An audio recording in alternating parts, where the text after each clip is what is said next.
the hidden manna, a white stone, and your new name, a cosmic VIP pass to ponder. Welcome back, truth seekers and fellow watchers. We are continuing our series on the Millennial Revolution, the Church of the Future and the Future of the Church. I'm Dr. Stephen A. Wylie, your guide and host on this great journey.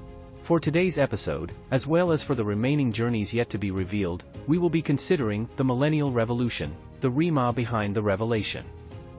Today's episode is titled, The Hidden Manna, the White Stone and Your New Name. Stay with me because this may not be what you have been taught in your Sunday school. Throughout our journey, we have been discovering hidden treasures in the Word of God about the times of the millennial reign of Christ and His bride, the Church. We have taken a brief glance at the new heavens and the new earth, and we have reviewed the city in the sky, the New Jerusalem, which we covered in our series, The Apocalypse, what you need to know and what you can do to survive the coming times, in much more detail. On our last journey together, we looked at the Bema seat of judgment, the crowns and the rewards of the overcomer. In today's journey, we will be looking at the hidden manna, the white stone and your new name in much more detail. While these things are mentioned very briefly in the scriptures, their significance goes far beyond anything that you could have ever imagined.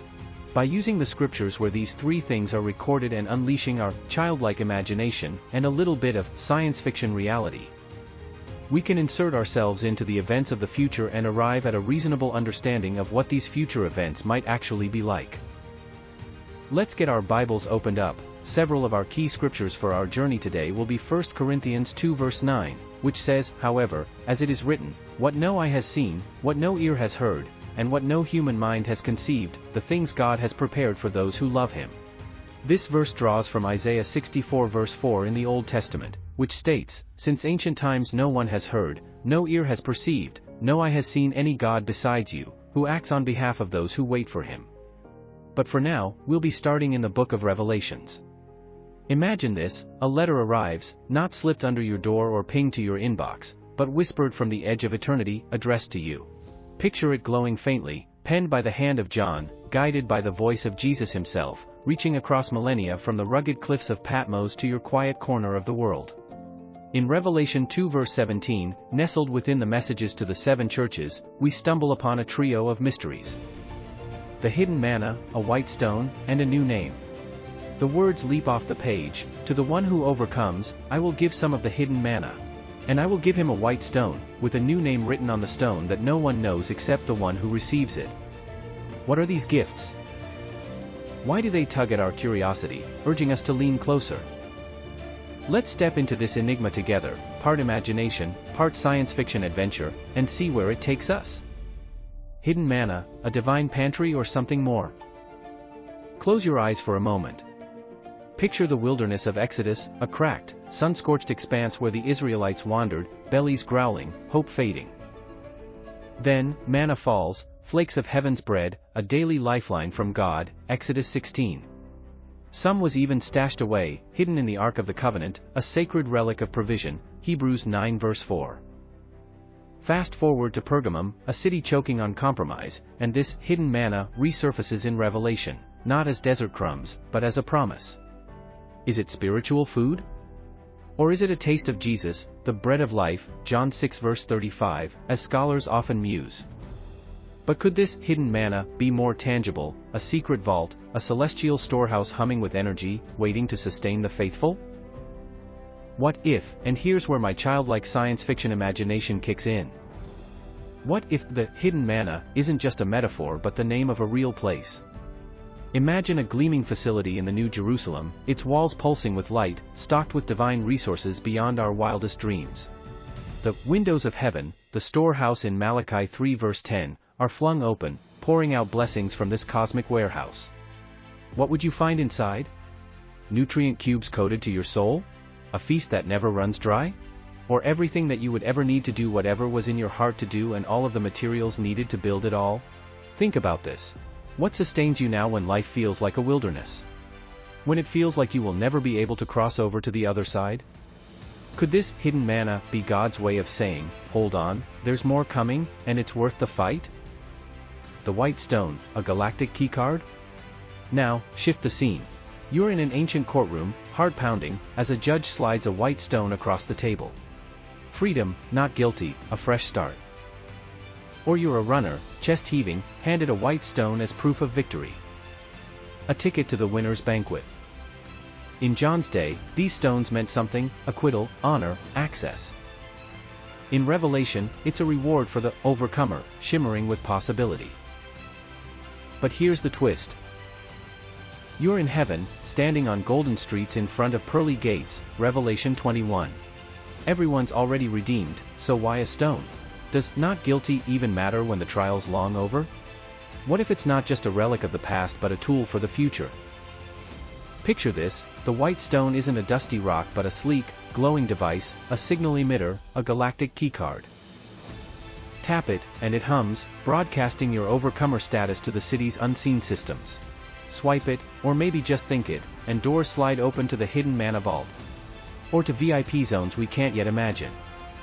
Why a stone, you ask? John saw what he could name: a pebble-sized marvel.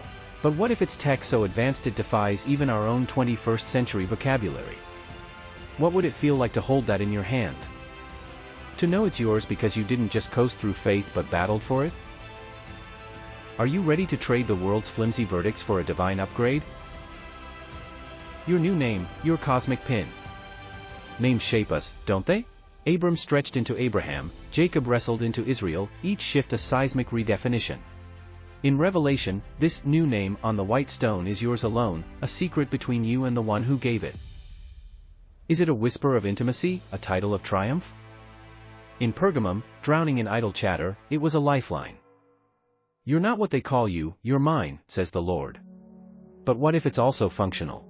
A pin, a string of cosmic digits, etched into that white stone device, your personal code to unlock heaven's mysteries. Imagine strolling the New Jerusalem, your stone pulsing faintly, its new name a signal only you can decode. What would God call you when the masks fall away? Warrior? Steadfast? Something wilder? And here's the science fiction reality. What if this name isn't just poetic but practical, a password syncing you to the city's grid? Granting access to places the entry-level faithful don't tread? I want you to think about this. What name do you carry now? Something the world slapped on you? Overcomers, they're the elite crew here. These treasures, manna, stone, name, aren't for everyone. They're for the overcomers, and that's where the stakes rise. Salvation's the free pass, grace gets you through the gates, Ephesians 2 verses 8 to 9.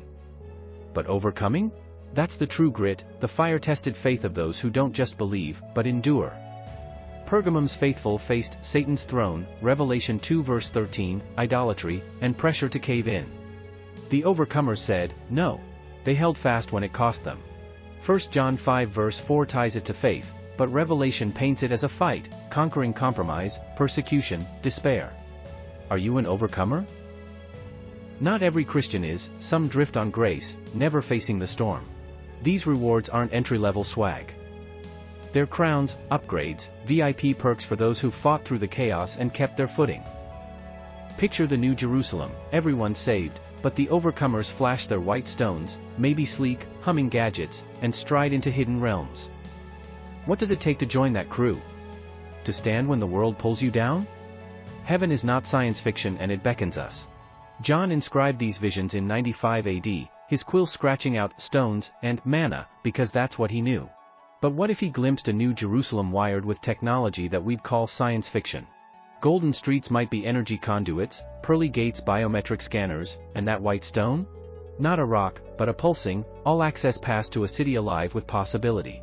The Hidden Manna could be a hub, think gleaming towers stocked with divine tech, accessible only to those who've earned the key. And you, fellow truth seekers, what would you do with such a gift? Would you swipe your stone and step inside, or pause, wondering if you've overcome enough to claim it? On the other hand, the streets of gold might be just that, just streets of pure gold. The pearly gates could be just that, just 12 gates made out of 12 single pearls. And the white stone? It could just be a white rock, a memoir of the church's earliest times. Hidden manna could be leftovers from Noah's Ark. And, if that was all that they were? So what? We are still in the presence of the Lord Himself. And if the only true rock wants to give me a piece of leftover wall construction concrete, I'd take it in a heartbeat, no questions asked. But consider this. In a heaven where no one demands, show me your papers, why carry a stone at all? Maybe it's not about proof, maybe it's all about privilege. A souvenir of your battles, yes, but also a tool for what's next. How does that spark your imagination? What tech might shimmer beyond those gates? Holographic rivers of life? Sentient trees bearing fruit? No. Those creations are very much real. But, what might lie behind that very next door? Today's science fiction is tomorrow's commonplace. The Lord's eye for detail, Matthew 10 verse 30, suggests nothing's too small to matter, so why not a cosmic credit card for the faithful? The call to join still persists. These promises, hidden manna, white stone, new name, dangle before us, a triad of hope wrapped in mystery. They're not the ticket in, they're the reward for running the race. Pergamum's believers heard it amid their crucible, and it echoes to us now. What's your crucible? Where's your fight? Revelation's story isn't done, it's a live wire, crackling with wonders yet to unfold. Will you listen for the Spirit's voice, daring to overcome? Step into this vision of heaven and ask, what might await you on the other side of faithfulness? The choice is yours, and the stone's still glowing. And the funny thing?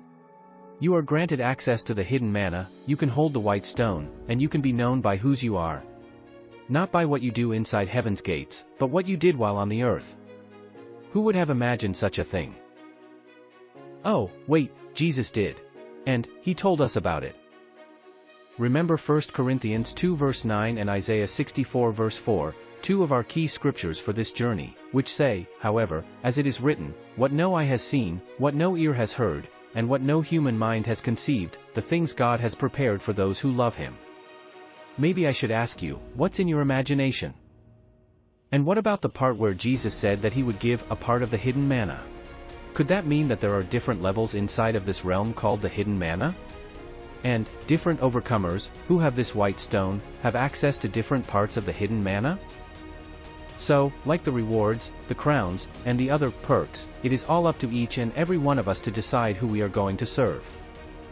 And, once you get to the wedding supper of the Lamb, and after we get to meet in person afterwards, if I am all that wrong about what we have discovered on this journey, feel free to call me out on it. Just make sure that you actually get an invitation to the party. Next time, we will be examining the one mandatory event in the millennial times that comes with a severe penalty for failing to attend or participate. We will be looking at the Feast of Tabernacles and see if we can decipher why this one event is so critically important to a nation's survival. Until then, may the Lord richly bless you, and protect you, and carefully guide you, and greatly prosper you, as you follow hard after Him. This is where it all starts. With your next steps. If this message has ministered to you, there are some things that you can do that would really help us out, and it won't take much of your time. Please give us a like, it forces the algorithms to let others know about this video. Would you please post a comment even if it is a short one? It means a lot to us and we read every one. Also, I know it's a lot to ask, but would you consider sharing this message with your friends? They will be blessed by the message as well. Subscribing means you won't miss any future updates or releases. If you would like to help support our churches and enable us to reach others, here are the details.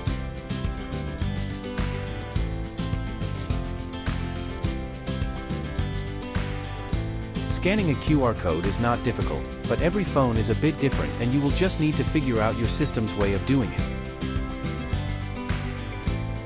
Some countries outside of the United States use a different system to transfer funds. If you are familiar with this, you know how easy it is to use. Zelle is the fastest way to send money inside the United States, and it is free to both of us.